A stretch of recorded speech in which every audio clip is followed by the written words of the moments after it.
In this video, I'm going to highlight the data layer themes category in the data layer list in MARACOOS OceansMap.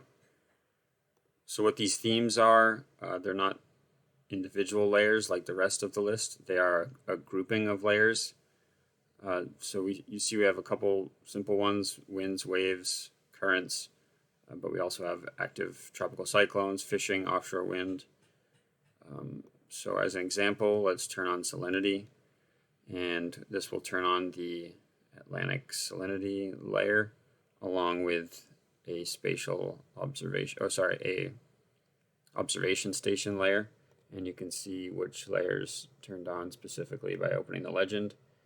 And we have our NDBC and partner stations layer, which shows measured data, and the model data highlighted by the global HICOM Navy salinity layer.